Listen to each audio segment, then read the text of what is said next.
Assalamualaikum warahmatullahi ta'ala wabarakatuh. Setiap memulai acara kan kita selalu membaca Al-Fatihah. Dan saat kita mengirim doa kepada arwah juga kita selalu mengirimi arwah itu dengan doa dan Al-Fatihah. Pertanyaannya, apa yang dirasakan arwah saat dikirimi doa atau dikirimi Al-Fatihah? Maksudnya yang mengirimi ada dua pihak ini, ahli hijab dan ahli.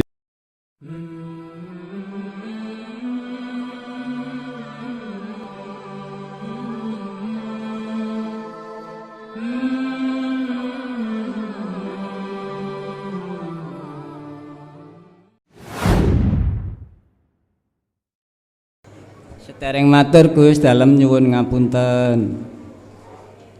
Kula nderek-nderek niku jamaah thariqah wonten kampung kula niku leri mriku nggih naminipun Sadilia. Sakwektu niku kula salat nindakaken salat niku nggih ngrasoi rasa manis ngoten Gus. Nggih, kafalah manis ta. Lah, tunggile malih niku mirsani lab ngoten. Lah kula pikir-pikir Gus, tibae niku masih gateli Gus. Atine ngapleki. Mboten eling Gusti Allah. Nah niku cek mal goflah Gus. Lah niku. Ingkang kalihipun Gus, nika tentang hakikat utawi napa? Nggih hakikat. Nggih menika napa nggih kok kelali. Akad nikah. Mboten secara syariat, akad nikah itu napa Gus? Secara niku hakikat. Lajeng wonten malih nika kok dikawin Allah taala. Lajeng malih nika mas kawine niku bulan lan bintang. Terus pindu niku Gus. Matur nuwun. Assalamualaikum warahmatullahi wabarakatuh. Waalaikumsalam warahmatullahi wabarakatuh. Ketika si Salik suluk di dalam thariqahnya masing-masing Pak, pasti si Salik itu diuji Allah berbagai macam yang ada di alam mukasyafah. Jikalau Salik ini tidak terlebih dahulu itu mengerti tentang fungsi tauhid la ilaha illa anta, nggih mumet mawon seperti khimar ngumetno gilingan kan gandum. Dari sini muter, sini lagi, sini muter lagi. Kejaba sangka iku kecuali si Salik itu betul-betul mengerti, memahami dan mempraktekkan dzikir yang kumaksud, maka itulah alasan mengapa Allah menarik jiwanya para anbiya wal mursalin wal aulia di dalam alam kewusulan itu. Nomor dua, masalah akdun nikah. Secara hakikat berarti pertemuanmu terhadap Allah.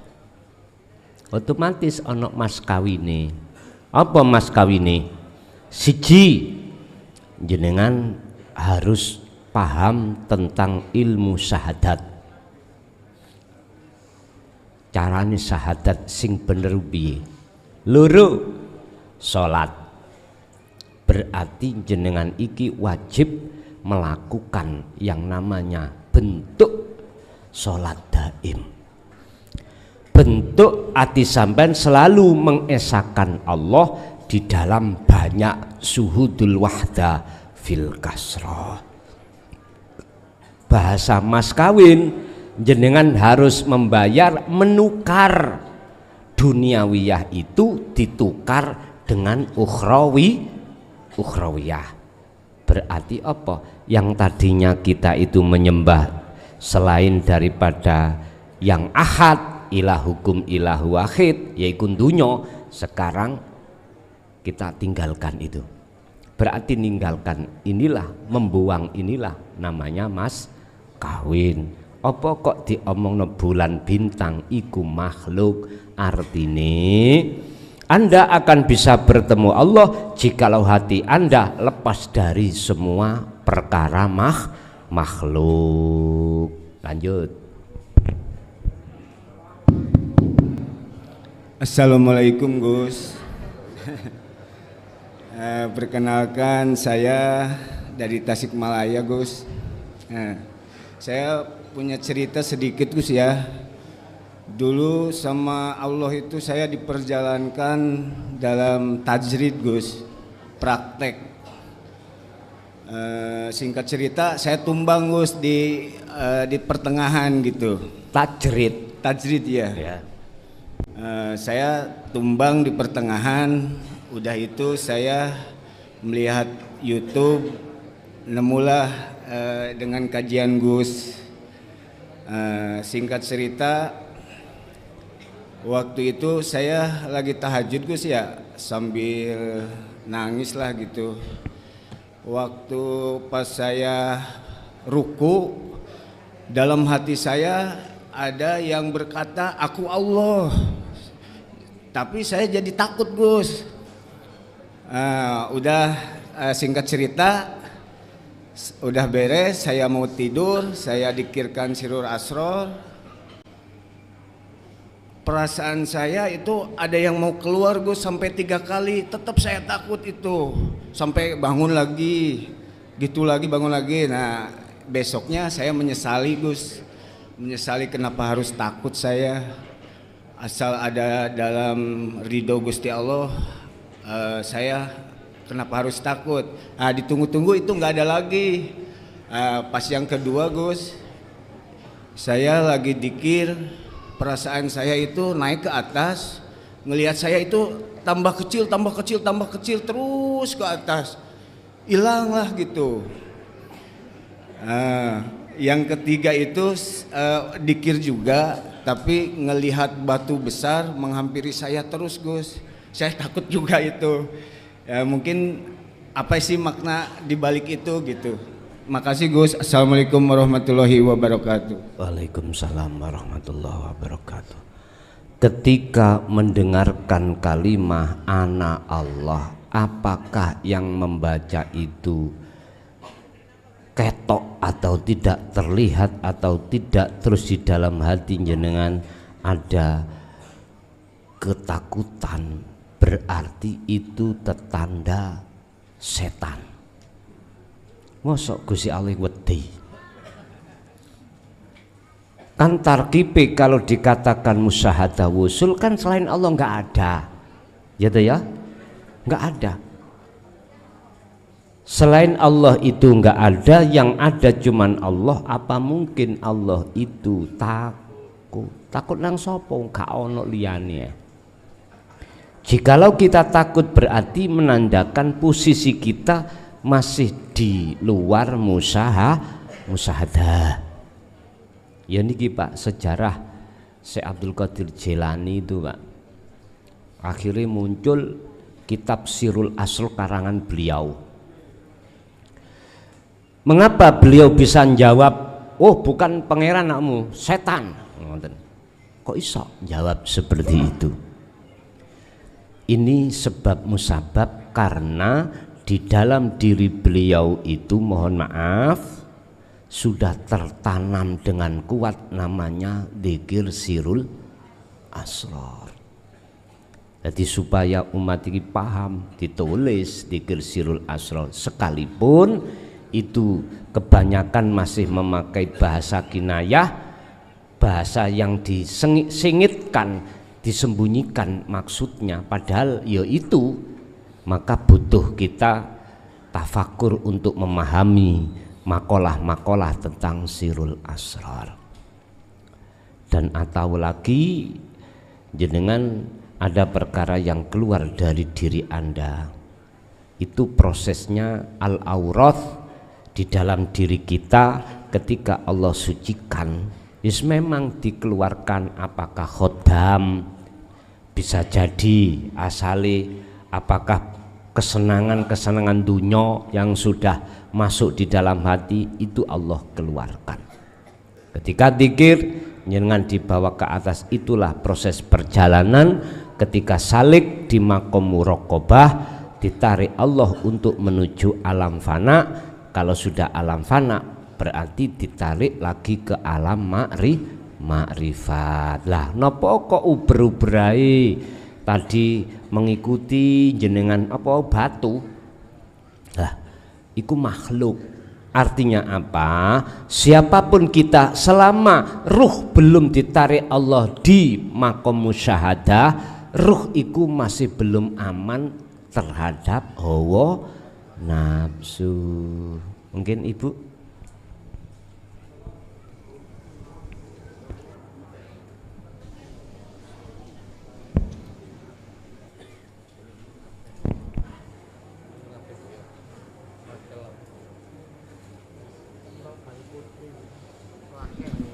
Assalamualaikum warahmatullahi taala wabarakatuh.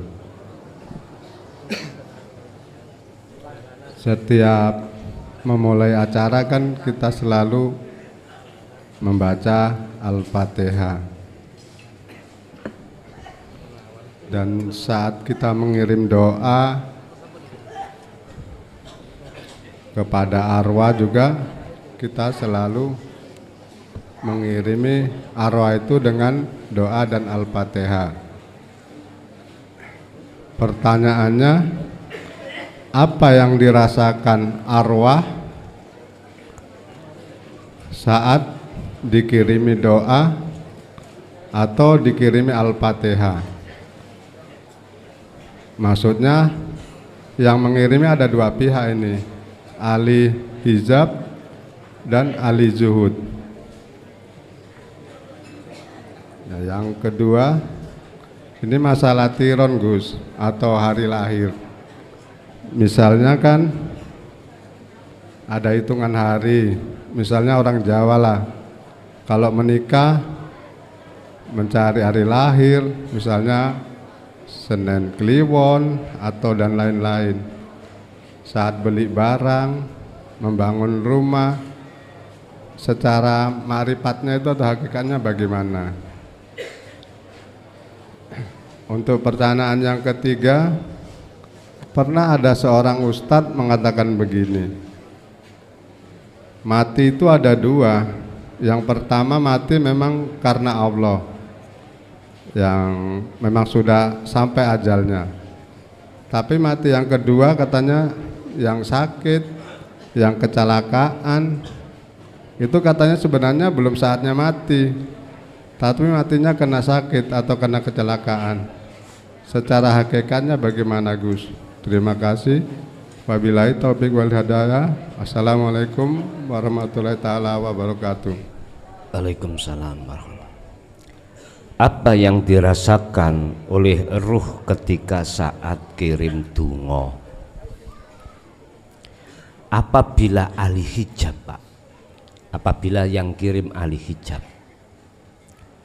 bahasane sing dirasakan ning ruh itu mengharapkan tekani pengapura, sehingga di situ dia menyandang hukum insya Allah. Apabila ini ahli hijab, ahli suhud, beda. Rasa yang dirasakan oleh ahli suhud mesti ketompo, tidak mengatakan insya Allah. Karena apa? Karena keakuan diri sudah tiada. Bon, satu. Dua, masalah hitungan hakikatnya apa? Itu dikembalikan pada kehendak di dalam hati. Dalam kehendak hati ini ada dua. Apa? Apakah kehendak hati itu kita akui atau kita lepaskan sehingga kehendak Allah? Ada dua. Akan benar suatu hitungan manakala itu ngerujuknya hati itu ditajali pada Allah. Jangan melihat syariate hitung-hitungane paing pon lan sak pituruti, ndak. Sebab apa? Semua hari itu di mata Allah itu baik, kecuali innal insana lafi khusrin, orang yang merugi. Siapa orang yang merugi? Orang yang setiap saat dan waktu hatinya lalai terhadap Allah. Nomor 3, mati. Iki mau ustadz gak ngenal, iki jelas gak ngenal yang dimaksud kudrat dan irodahnya Allah, jelas gak ngenal. Kalau ngenal jelas sendene ati nang Gusti Allah, ya wis kabeh ya karepe Gusti, mesti ngono kok kenal. Nek berhubung gak kenal, oh durung wae mati nih matamu ngono ah. Lah wis kabeh sing genahno Gusti Allah kok durung waktune iku lho. Pun ngeten. Mati ada 2, ada yang husnul khotimah, ada yang suul khotimah. Husnul khotimah berarti roh bisa kembali kepada Tuhannya, yang suul khotimah roh ditahan alias pintu langit tertutup. Lanjut.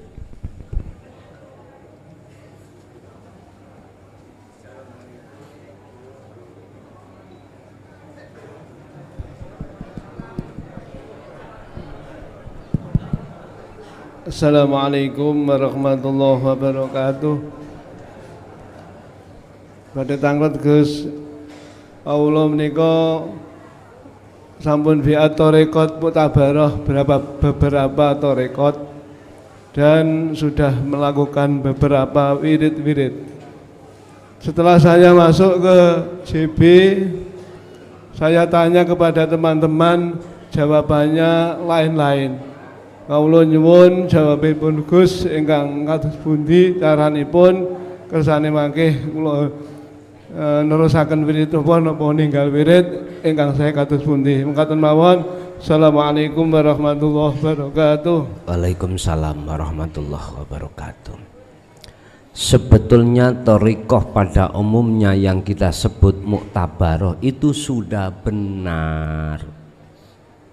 Cuman tinggal hati kita itu kembali kepada tujuan aslinya.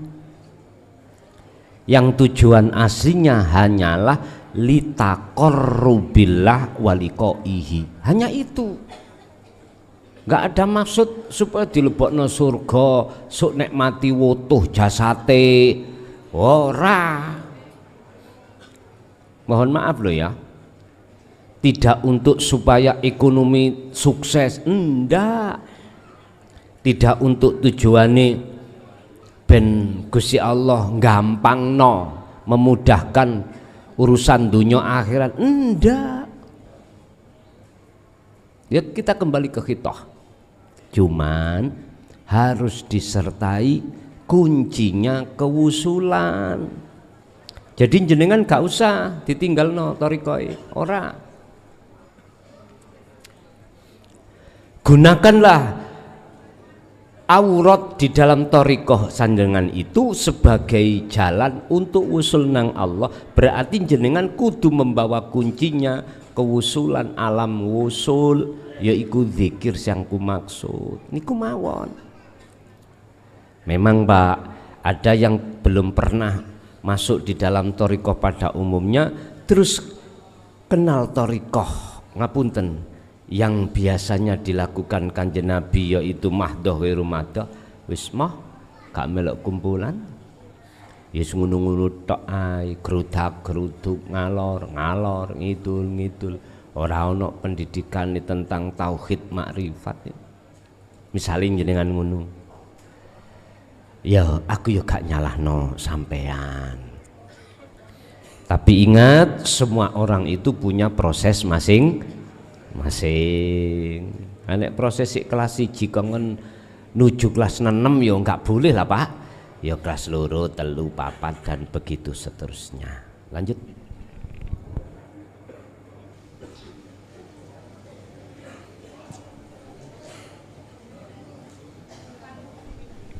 Ayo mike ibu.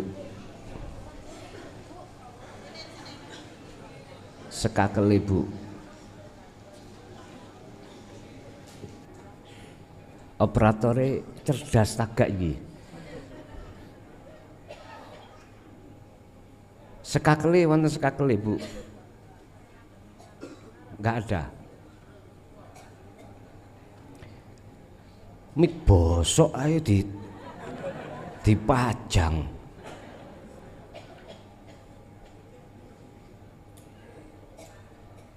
Nek arepe ngaji iku diceki kabeh mike iku. Ngono lho, aku bolak-balik ngomong.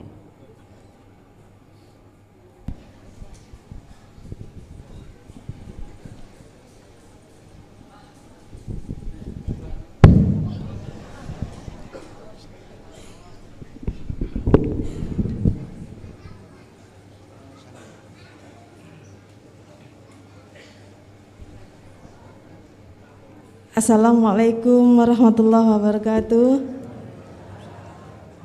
Kula giarse saking Tangunan Gus. Badhe nerek tanglet. Lamun sira sakti aja mateni. Lamun sira pinter aja keminter. Lamun sira banter aja ndisiki. Niku ingkang kaping sepindhah Gus. Nomor kalipun sadar menika susah, ikhlas menika menyakitkan. Makatan Gus, matur Napa? Wadon. Sadar. Oh, sadar. Nggih. Sadar itu Susah. susah. Nggih, ikhlas menika menyakitkan. Sampun Gus, matur sembah nuwun. Assalamualaikum warahmatullahi wabarakatuh. Waalaikumsalam. Pun. Lamuno awakmu iku pinter ojo ngeminter. Artine hati disuruh bertajali. Dengan bertajali itulah nanti pinter iku gak muncul makhluke. Sebab nek muncul makhluke engko ndadekno kuwi takabur. Artine gak keblinger. Jenengan mboten takabur. Iso mboten takabur berarti hati harus duduk di tajali. Sadar itu adalah apa ini? Sadar itu susah. Ngerasa? Sadar itu susah.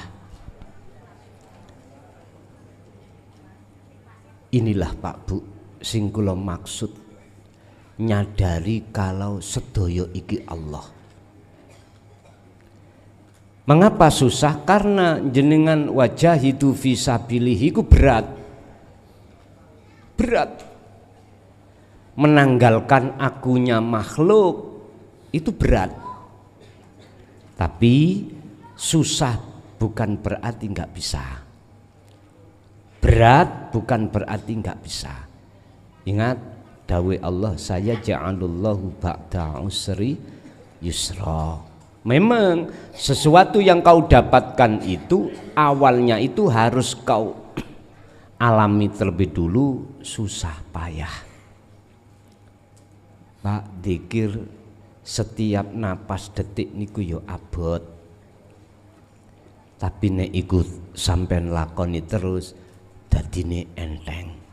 Sadare ati nuju menyang sejatine Gusti memang susah, berat. Tapi jikalau jenengan terus menerus ngerti carane dan melakukan untuk melewati susah itu, maka bertemulah yang namanya gampang atau mudah. Ikhlas itu apa Mang? Menyakitkan. Ya mesti dulur. Miturut kaidah sifat basariyah, wong iki kudu seneng nek diwongno wong. Nggih ta? Iki miturut kaidah sifat basariyah, prinsipnya nafsu lho ya. Orang ini harus seneng nek diwongni wong, dihormati orang. Bapak Ibu, nafsu itu meletakkan sifat mesti seperti itu. Akhirnya apa? Jenengan kali kula niki tiap saat dan waktu hati itu selalu berkasih mesra dengan gila hormat. Wis. Kalau seperti ini Anda untuk mencapai ikhlas susah, Pak. Berat. Atau menyakitkan. Mengapa dikatakan menyakitkan? Karena langsung sampai ikit dimungsuhi oleh nafsu Anda. Padahal yang namanya ikhlas nggak ngakoni, nggak merasa makhluknya yang berjalan atau makhluknya yang berkuasa. Makanya dikatakan menyakitkan itu di situ. Miturut umumi wong moh dicaci tapi minta dipuji. Nah, di situ. Hakikat mboten. Malah dicuci, dicaci ku malah seneng. Mengapa kok seneng? Karena dia itu gampang menetapkan sifat hakikate makhluk terhadap dirinya. Apa sifat hakikate makhluk? Ino sing mulya cuman Gusti Allah mekaten. Nggih Ibu tasih wonten. Monggo Bu.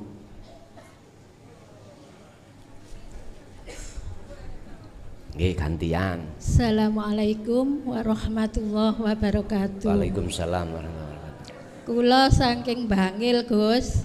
Oh nggih, Bangil pundi? Bangil pundi? Bangil antara Pandaan dan Bangil pertengahan daerah Rembang. Mboten, Kenep Kecamatan Beji. Oh nggih. Jalan antara Pandaan Bangil pertengahan. Oh ngoten. Niki ta pundi niki gempol ngetan niku to? Nggih. Nggih. Nggih Bun, lanjut. Niki sing badhe kula tangletaken masalah terjadinya fana. Fana niku kedatangannya fana itu tidak harus di dalam melaksanakan ibadah murni saja. Apa itu di luar ibadah murni bisa? Nggih. Ya. Terus fana itu apa bisa hanya satu kali atau kapan lagi bisa datang lagi gitu. Terus selamanya fana itu nggak sama nggih Gus. Ada yang berapa menit, apa setengah jam, apa yang lama gitu. Nggih. Sampun. Assalamualaikum warahmatullahi wabarakatuh. Waalaikumsalam warahmatullahi wabarakatuh. Bisa fana itu Allah terjadikan tidak hanya ketika ibadah murni aja ndak, juga tidak murni. Niki Bu, urusan durasi urusane Allah, 1-2 kali urusane Allah. Tugas kita itu hanya apa? Faqadis tamsaka bil urwatil wuthqa, memegang teguh taline Gusti Allah mekaten. Lanjut.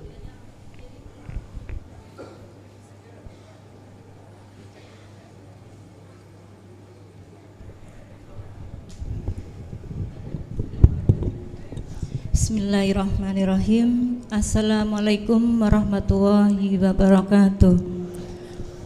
Nepangaken Gus, kula istiqomah saking Pemalang badhe tanglet Gus. Kula nate mimpi, di dalam mimpi itu ada suara yang menyuruh saya untuk berjalan ke arah barat. Dan saya disangoni tas gitu Gus. Setelah itu saya terus berjalan ke arah barat. Setelah di penghujung jalan itu ada sebuah surau. Kalau sekarang itu musola ya Gus ya. Ada sebuah surau kecil. Di situ ada seorang kakek yang sedang duduk bersila semacam kayak semedi atau halwat. Terus ada seorang nenek, yang nenek itu yang menemui saya, menyuruh saya untuk mengamalkan Fatihah sebanyak 50 kali. Saat itu saya nggak paham arti mimpi itu, saya hanya mengamalkan Fatihah itu setiap sholat maghrib. Namun karena saya nggak paham dan nggak tahu maksud dan tujuannya, akhirnya ya saya mandek. Yang kedua, Gus, saya juga pernah bermimpi, saya berjalan melihat ada 2 bintang. Suasananya itu seperti menjelang subuh, Gus. Terus di hadapan saya ada seorang perempuan berambut panjang, bajunya berwarna hijau, berselendang hijau juga. Wanita itu melihat bintang itu, terus menunjuk bintang itu dimasukkan ke dada saya, Gus. Mohon pencerahannya, Gus. Matur Mbah Nuwun. Assalamualaikum warahmatullahi wabarakatuh. Waalaikumsalam warahmatullahi wabarakatuh. Kisaran mimpi, ya dah. Apabila jenengan bertemu kakek atau nenek terus memberikan amalan, petunjuk di dalam hukum tauhid, biar itu jenengan kita tidak terjebak di dalam hukum mahjub, hukum yang terhijabi. Pandanglah siapa di balik itu semua. Fatihah tadi maksudnya adalah ringkasan dari Al-Quran. Berarti jenengan dikongkon mirid itu maksudnya disuruh untuk mempelajari apa isi kandungan Al-Quran.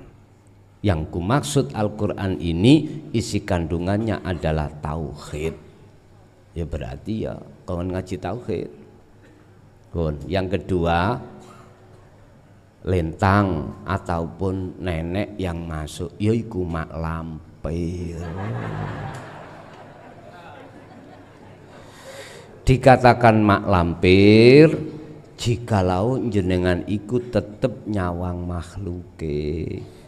Tapi kalau jenengan nyawang Allah ati sadar, maka itulah warid yang bimbing jenengan untuk wusul pada Allah. Al-Fatihah. Bismillahirrahmanirrahim. Akhirul kalam. Assalamualaikum warahmatullahi wabarakatuh.